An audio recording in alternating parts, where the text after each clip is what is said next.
J'aimerais aujourd'hui terminer cette brève présentation de la philosophie d'Aristote en m'arrêtant sur un problème important qui d'une certaine façon est mieux connu, mais que j'aimerais situer sur le plan proprement philosophique.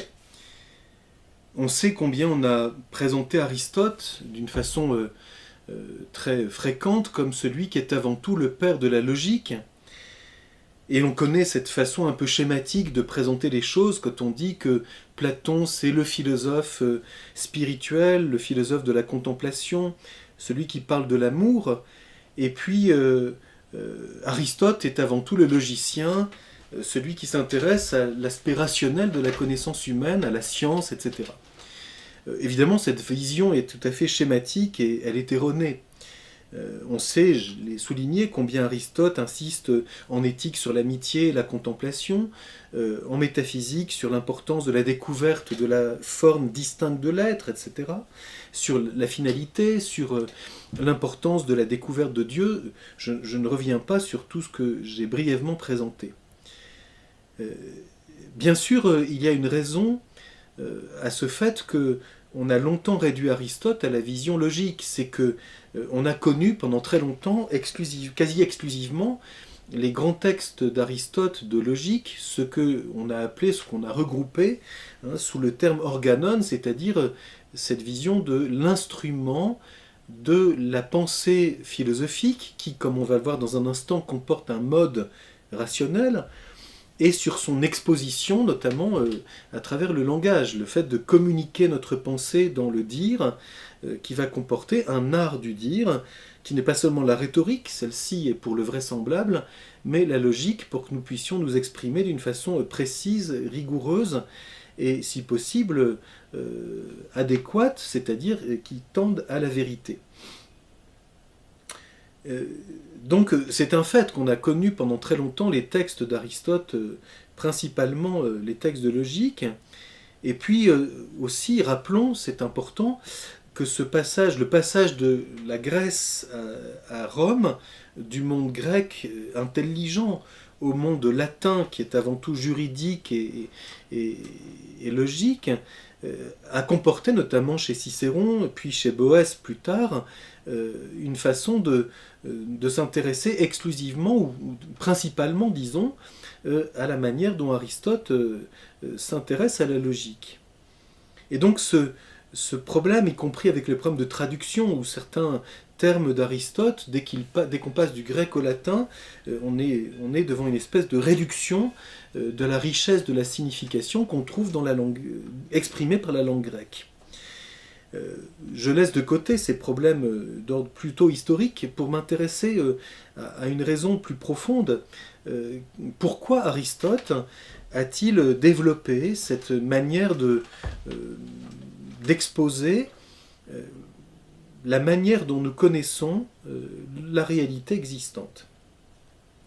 J'ai dit au début de ces quelques réflexions, d'une part qu'Aristote, si on prend les choses sur un plan négatif, d'un point de vue négatif, a toujours refusé la théorie des formes en soi de Platon, c'est-à-dire en fait, il s'oppose à la manière dont Platon voit ce qu'est le réel, et par le fait même à la manière dont nous cherchons à le connaître en philosophie. La vision platonicienne, c'est au fond la vision de deux mondes parallèles. Il y a le monde dont nous avons l'expérience, le monde sensible, c'est un monde trompeur, et puis il y a un arrière-monde qui est le monde réel, le véritable monde, le monde des formes en soi, et la philosophie consiste à se détourner, on sait bien cette vision qu'on trouve dans l'allégorie de la caverne, à se détourner des apparences pour se tourner vers le monde réel, l'intelligence étant alors cette manière d'être réceptive à ce monde réel qui existe véritablement, le monde des formes. On sait que, je l'ai souligné dans un des cours récents, qu'Aristote, tout en reconnaissant que Platon a mis en lumière la dimension de la forme, a commis l'erreur, c'est l'expression d'Aristote, d'attribuer l'être à ses formes en soi. Alors que la forme, en tant qu'elle est connue, et qu'elle est d'abord intelligible, n'est pas séparée du monde dont nous avons l'expérience. La forme en tant que connue n'existe que dans notre intelligence et elle est abstraite de la réalité. Il y a donc chez Aristote, et c'est le point positif, j'allais dire, à cause de ce retour à l'expérience sensible et au fond de considérer que c'est le réel dont nous avons l'expérience qui est ce dont l'intelligence peut se nourrir. Il y a donc chez Aristote une distinction très importante entre le réel tel qu'il est, le réel sensible, le monde physique, le monde humain, le monde de l'agir, le monde de la communauté humaine, etc., dans toute la complexité qu'il comporte. L'expérience. Aristote souligne que le réel est d'abord pour nous un tout confus. Il est complexe. Et il se présente à nous dans une espèce de profusion, j'allais dire, extraordinaire. Qu'il s'agisse de la nature, du vivant, de l'agir humain, de la communauté humaine, ou même de la réalité matérielle, eh bien, ce monde est d'abord, pour nous, intelligible, c'est-à-dire capable d'être connu, mais il existe indépendamment de notre connaissance. Aristote souligne à plusieurs reprises, ce n'est pas parce que nous pensons qu'une chose est qu'elle est, mais c'est parce qu'elle est que nous cherchons à la connaître. Et donc le réel devance notre pensée. Non pas un réel en soi vers lequel il faudrait se tourner, mais le monde dont nous avons l'expérience. Et c'est ce réel que l'intelligence va, d'une certaine façon, de façon active, pour pouvoir en saisir la signification, pour pouvoir énoncer à son sujet quelque chose de vrai, elle va devoir conquérir cette réalité dont nous avons l'expérience, qui est intelligible, mais qui demande d'être connue. Et donc chez Aristote, il y a cette distinction très importante entre le réel en lui-même et la manière dont il existe en tant que connu, ce qui va comporter la manière dont nous cherchons à le connaître. Et donc pour Aristote, l'intelligence n'est pas le reflet d'un monde idéal qu'elle se contenterait de recevoir dans une passivité étonnante. Elle est conquérante pour devenir semblable à la signification de la réalité et pour adhérer dans une énonciation vraie, à travers l'affirmation et la négation, à ce qui est tel qu'il est. Mais l'intelligence n'est jamais ni le reflet, ni identique à la réalité que nous connaissons. Il y a donc chez Aristote, et on le voit bien dans toutes ses œuvres, constamment une réflexion critique, c'est-à-dire un élément réflexif sur que connaissons-nous du réel, saisissons-nous la vérité. Je prends un exemple, quand dans le livre Petit alpha de la métaphysique, il dit que nul ne possède la vérité et que personne ne la manque complètement. Il y a bien ici un élément critique sur que connaissons-nous du réel, et nous ne sommes jamais identiques à la réalité dont nous avons l'expérience. Nous sommes plus ou moins capables de saisir sa signification, nous la saisissons plus ou moins, et puis nous énonçons de façon plus ou moins vraie, à des niveaux différents, quelque chose qui est adéquat à ce qui est, et qui donc est vrai. Aristote, dans le livre Theta de la métaphysique, souligne bien cela, que connaître, c'est toucher, ne pas connaître, c'est ne pas toucher. Il s'agit ici d'un toucher de l'intelligence à l'égard de ce qui est, mais le toucher n'est pas une identité, c'est une adhésion. J'exprime quelque chose. Si je dis par exemple Pierre est assis, parce que je parle d'un homme qui s'appelle Pierre et qui est assis, je dis quelque chose qui est adéquat à la réalité, mais je ne suis pas identique dans ce que je connais à la réalité telle qu'elle est. Elle mesure toujours mon jugement, et dans la signification, elle est intelligible. Dans la mesure où je saisis cette signification, je deviens intentionnellement semblable à la signification que je saisis de la réalité et que j'exprime dans un concept. Mais la signification, quand je dis par exemple Pierre est un homme, la signification de homme, au-delà ici du langage, le concept que j'ai de ce que c'est que d'être un être humain, est toujours capable de s'enrichir au contact des réalités dont j'ai l'expérience, qui sont des personnes humaines. Plus je rencontre des personnes humaines différentes, peut-être plus j'ai une compréhension, une saisie plus profonde, plus pénétrante de ce que c'est que d'être un être humain. Et donc, je vois bien qu'il y a aussi un progrès possible de l'intelligence. La connaissance n'est pas se détourner d'un monde pour être le reflet d'un autre, mais c'est peu à peu saisir la signification des choses, énoncer ce qui est vrai, c'est-à-dire qui est adéquat à un niveau précis. Je peux dire Pierre est un homme, Pierre est un ami, Pierre est un vivant, Pierre est assis, Pierre est une créature, etc. Quand je dis ça, je dis des choses vraies qui sont à des niveaux différents de connaissance. Et on sait, je l'ai souligné déjà, que pour Aristote, c'est une science est spécifiée par l'objet formel qui lui donne sa spécificité. Et donc, autre chose l'éthique, autre chose la philosophie de la nature, autre chose la philosophie qui étudie le vivant comme vivant, autre chose la philosophie première. À chaque fois, c'est bien une connaissance de ce qui est, un niveau différent, et à chacun de ces niveaux, je peux saisir des principes et des causes propres à ce niveau précis. Il y a donc toujours une distinction entre le réel tel qu'il est en lui-même et le réel en tant que connu. Cette distance, c'est ce qu'on appelle la critique de la connaissance. La critique de la connaissance étudie cette distance et cette relation, au fond, on peut dire au fond, entre l'être et la vérité et la signification que nous saisissons dans la connaissance. Et donc, chez Aristote, il y a cette lucidité, peut-on dire, et que l'on voit tout au long de son œuvre. Dans chacune de ses œuvres, il y a constamment des réflexions qui sont d'ordre critique, c'est-à-dire un élément réflexif, non pas sur le réel dont nous parlons, que nous cherchons à connaître, mais sur la connaissance que nous avons de cette réalité.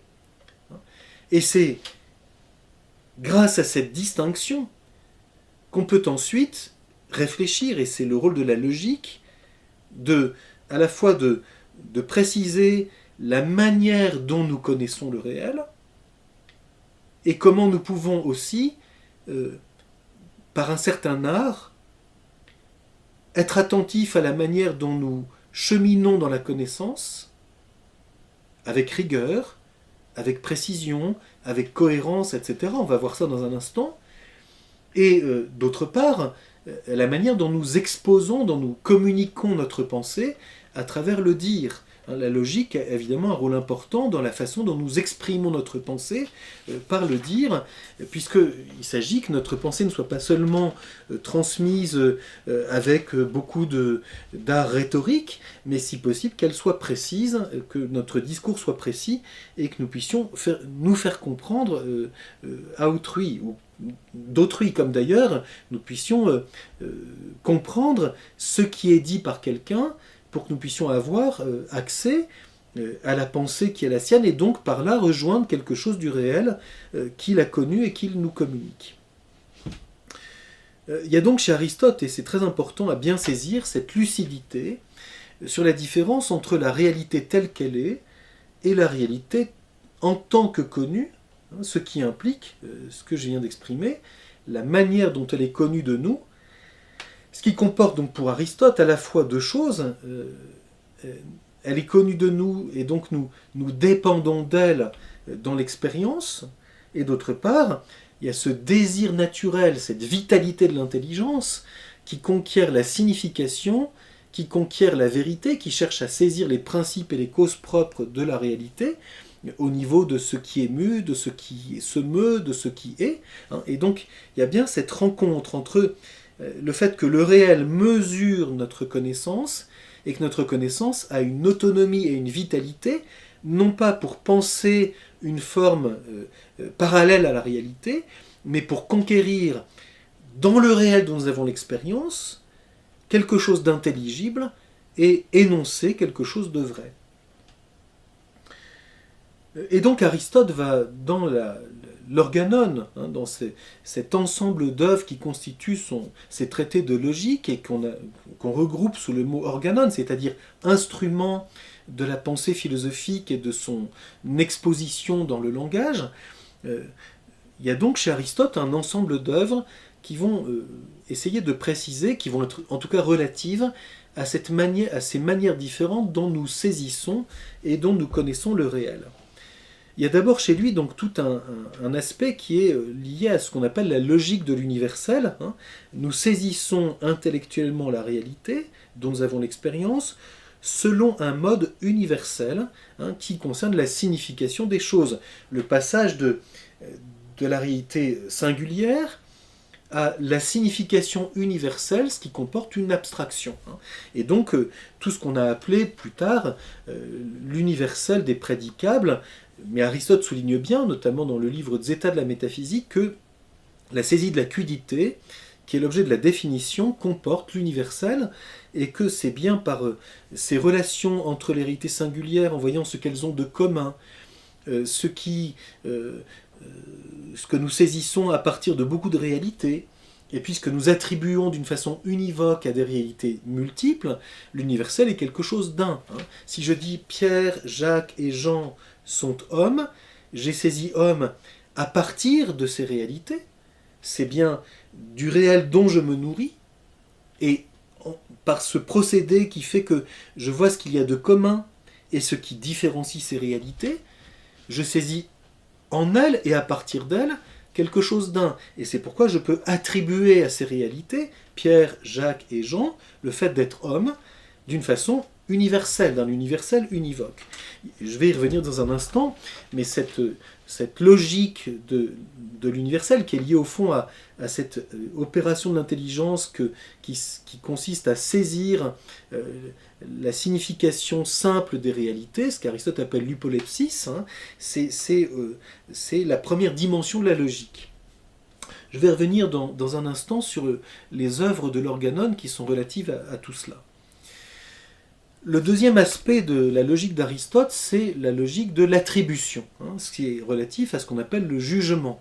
C'est-à-dire quand j'énonce quelque chose, pas seulement dans le langage, mais l'énonciation, c'est cette façon complexe que j'ai d'affirmer et de nier, et donc de composer et de diviser les choses, et qui concerne ce que l'on appelle le jugement. Quand j'énonce par exemple « Pierre est assis », j'énonce une vérité, si Pierre est assis, et ceci comporte quelque chose de complexe, qui est lié à l'attribution. Le verbe être n'est pas seulement un lien logique, il est la manière dont j'exprime que ce sujet, Pierre, est réellement assis, c'est quelque chose qui le qualifie, et quand je l'énonce, j'affirme quelque chose de vrai, si ce que je dis est adéquat à la réalité.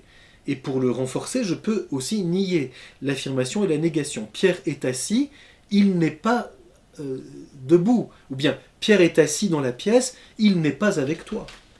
Et donc quand je dis cela, je dis bien que j'affirme et je nie. La composition fondamentale de la logique de l'attribution, c'est l'affirmation et la négation. La négation étant ici un être de raison, c'est-à-dire quelque chose qui n'est pas réel, au sens de le réel n'est pas négatif, mais c'est la manière dont l'intelligence, pour exprimer l'affirmation, peut aussi, relativement à l'affirmation, nier, écarter du jugement quelque chose qu'elle exprime. Et donc le jugement comporte la composition et la division.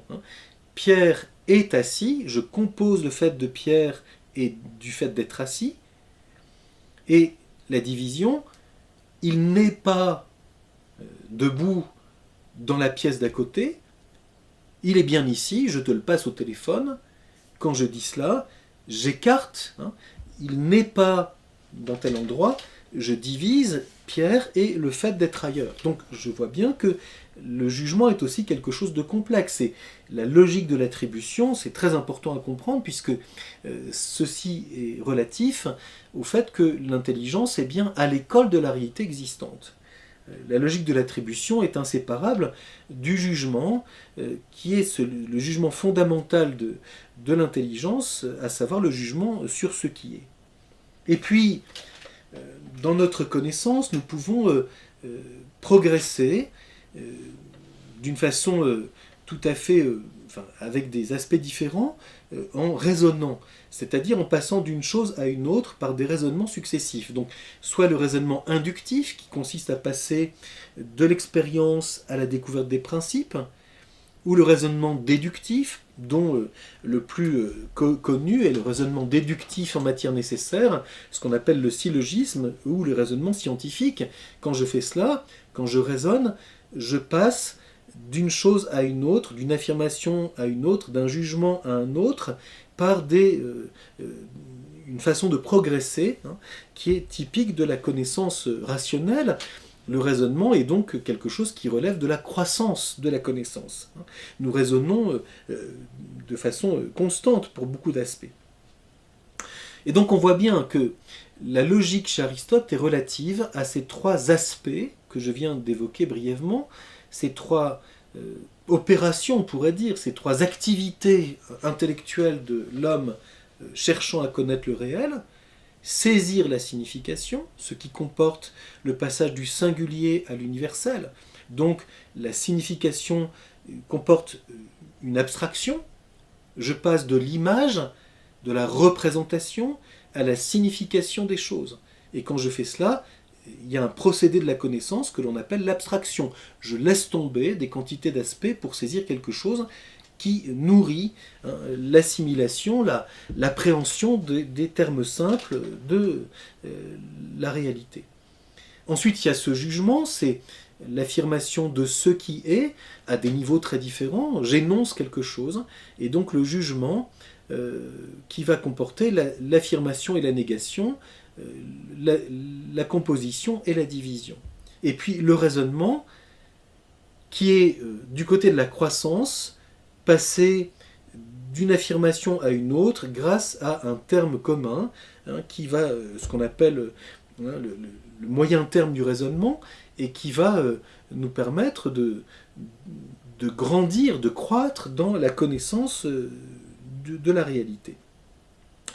Donc chez Aristote, c'est à la fois le fait de reconnaître l'expérience humaine comme source de toute notre connaissance intellectuelle, et en même temps de maintenir à cette connaissance intellectuelle ses exigences propres, c'est-à-dire, comme je l'ai dit, cet appétit de connaître, de saisir la signification des choses, de connaître le vrai, de progresser dans la connaissance.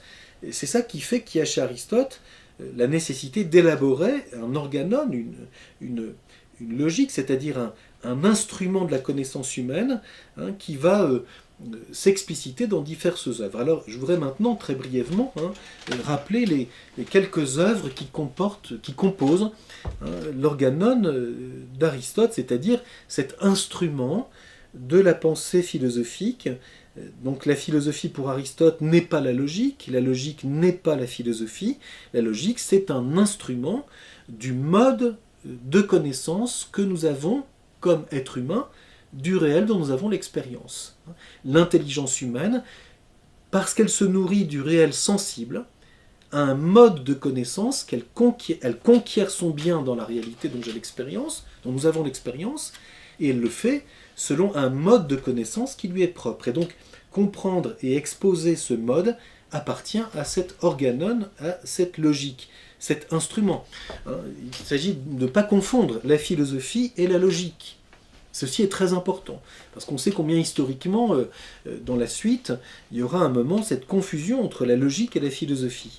La logique demeure un instrument. C'est comme si l'on disait que le menuisier se comprend juste par son rabot et son ciseau à bois.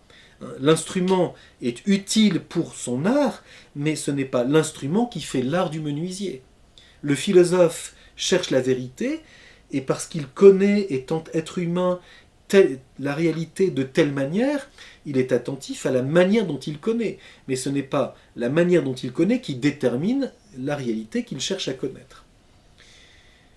Alors, La première œuvre, d'une certaine façon, qu'Aristote, qui constitue l'organon d'Aristote, c'est l'étude du raisonnement dialectique dans cette œuvre que l'on appelle les Topiques, où Aristote cherche à mettre en lumière la confrontation des opinions, les lieux dans lesquels nous allons trouver une disposition à la pensée philosophique. Donc les Topiques étudient tous ces raisonnements particulier au niveau proprement dialectique, comme je l'ai exposé il y a déjà assez longtemps, à savoir la dialectique pour Aristote, c'est cette confrontation des opinions.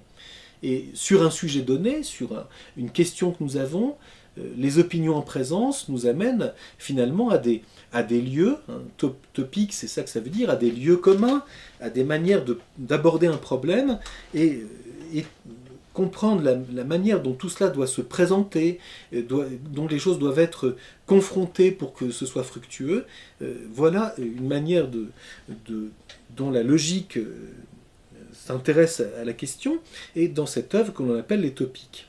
Et puis dans cette lumière, ou à partir de là, Aristote regarde aussi, c'est une autre œuvre, dans ce qu'on appelle les réfutations sophistiques, Aristote regarde les faux raisonnements ou les raisonnements apparemment fructueux qui en réalité appartiennent aux sophistes. On sait que c'est dans cette œuvre qu'Aristote dit avec beaucoup de verdeur que le sophiste se revêt du manteau du philosophe parce qu'il prend l'apparence du discours philosophique, mais il n'en a pas la pensée. Et donc, les réfutations sophistiques montrent tous les faux raisonnements, tous les raisonnements apparemment rigoureux qui en réalité sont purement vraisemblables et qui appartiennent aux sophistes. Et donc, le but est de dénoncer le manque de cohérence des raisonnements qu'on trouve chez les sophistes. Et puis ensuite, il y a des œuvres, je dirais, plus positives. Il y a notamment deux œuvres, mais qui constituent, c'est comme les deux volets d'une œuvre, ce qu'on appelle les analytiques d'Aristote. C'est la manière dont Aristote étudie les raisonnements, justement, le raisonnement philosophique. Donc d'une part, le raisonnement, on pourrait dire d'une façon générale, c'est les premiers analytiques, et puis la démonstration scientifique, c'est-à-dire le raisonnement en matière nécessaire, que l'on appelle principalement le syllogisme, qu'Aristote étudie dans les seconds analytiques. Il y a des passages très célèbres d'Aristote dans cette œuvre, notamment quand il souligne cette chose très, très, très importante. La science, c'est la connaissance d'un nécessaire second, c'est-à-dire de ce qu'on appelle la propriété, ce qui appartient nécessairement à une réalité, à partir d'un nécessaire premier découvert par induction. Donc on a ici chez Aristote quelque chose de très précis. Le syllogisme qui déduit, c'est une déduction, qui déduit d'un principe une propriété, c'est ce qu'on appelle le raisonnement scientifique. La science est la connaissance de la propriété, en philosophie. Ceci présuppose la découverte d'un nécessaire premier, c'est-à-dire ce à partir de quoi on déduit la propriété, c'est un principe et une cause, c'est du nécessaire, et ceci présuppose un autre raisonnement, qui est ce qu'on appelle l'induction, l'épagogé, c'est-à-dire cette démarche qui n'est pas simplement un procédé logique. C'est cet appétit de l'intelligence qui, dans le réel dont nous avons l'expérience, cherche à y découvrir ce qui est premier, ce au-delà de quoi on ne peut pas aller, ce par quoi la réalité s'ordonne et s'explicite dans la lumière du principe, c'est-à-dire ce à partir de quoi je vais pouvoir ensuite avoir une connaissance lumineuse, scientifique, ordonnée, et qui saisit les véritables propriétés de la réalité. Voilà, on pourrait dire, la majeure partie de l'organon d'Aristote consacrée au raisonnement. Le raisonnement dialectique, les raisonnements sophistiques, le raisonnement en général, dans les analytiques, et le raisonnement scientifique, donc proprement philosophique, dans notamment la démonstration dans les seconds analytiques. Ensuite, il y a une œuvre très importante qu'on appelle qu'Aristote a appelé le périherménéias, dont l'objet est le discours, c'est-à-dire en fait la manière dont, dans la parole, sont transmis nos différentes énonciations, nos différents jugements. C'est-à-dire, le discours est quelque chose de complexe, qui présuppose, Aristote le souligne, le nom, le verbe, etc. Donc il y a toute une façon dont le discours s'ordonne. Il y a des propositions, puis les propositions comportent elles-mêmes un sujet, un verbe, un attribut, etc. Et donc le fait de comprendre la manière dont le discours est organisé et comment l'interpréter. Puisque soit je transmets par un discours ce que je cherche à penser, ce que je pense, et donc il y a bien ici une transposition, le passage de ce que je connais à la manière dont je le communique.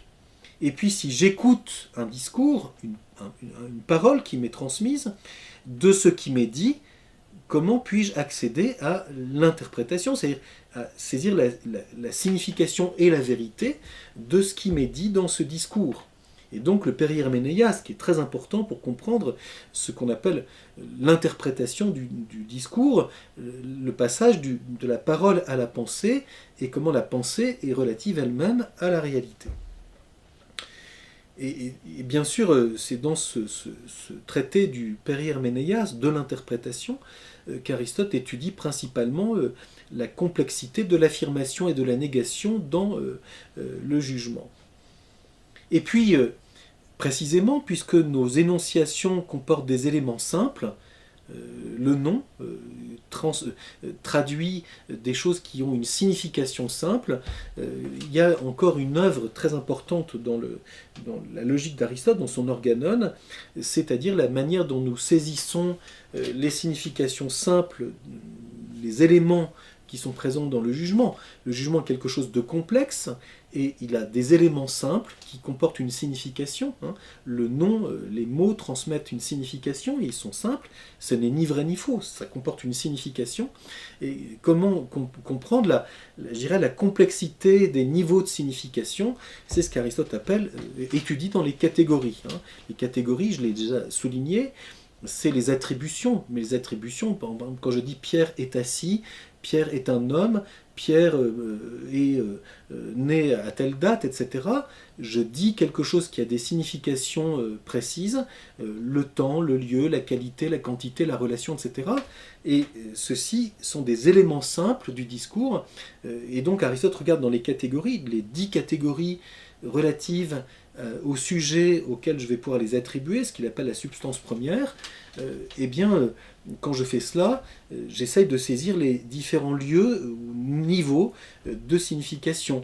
La signification de la quiddité est autre que celle de la qualité, de la quantité, du relatif, etc. Donc voilà les œuvres principales qui constituent l'organon d'Aristote. Les topiques, les réfutations sophistiques, les analytiques, premier et second, le traité de l'interprétation, le périherménéias, et les catégories qui nous font saisir la manière dont Aristote expose la signification de ce qui est.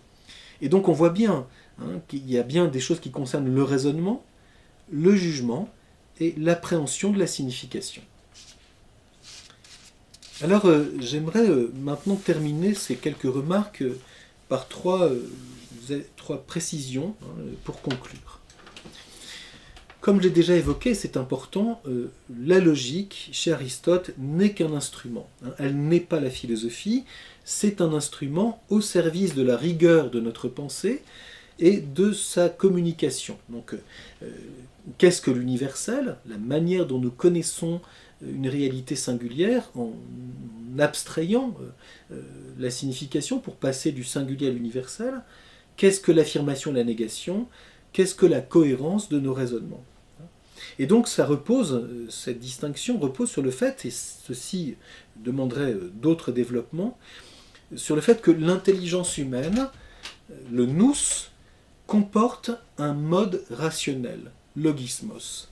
La distinction entre nous et logismos, ce qu'on traduira chez les latins entre intellectus et ratio, entre intelligence et raison, est quelque chose de capital.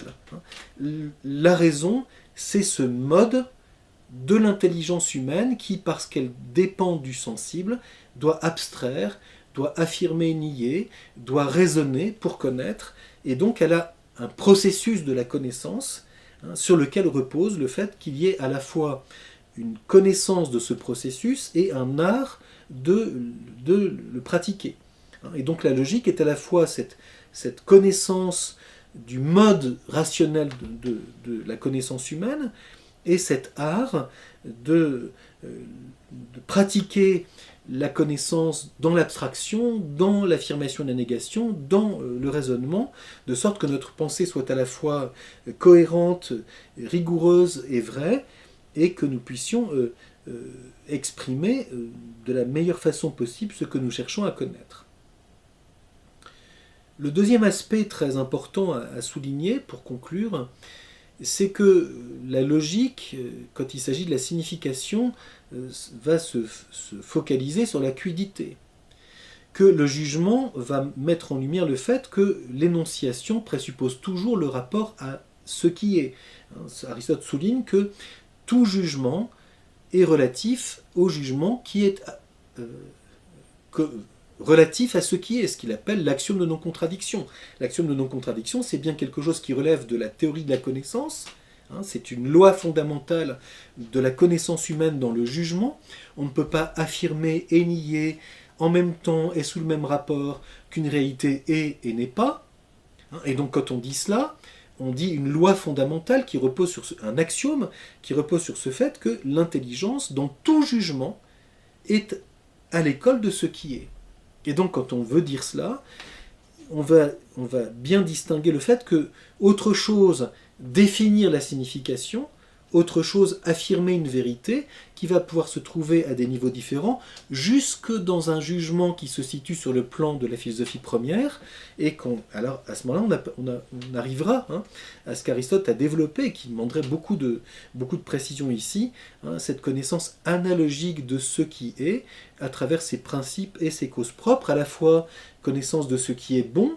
Aristote souligne dans l'éthique à Nicomède que la connaissance du bien est une connaissance analogique, et puis la connaissance de ce qui est en tant qu'être, qui va comporter cette analogie de l'être, cette relation fondamentale de l'intelligence et de ce qui est. La logique ne peut pas nous faire saisir ce qu'est l'être.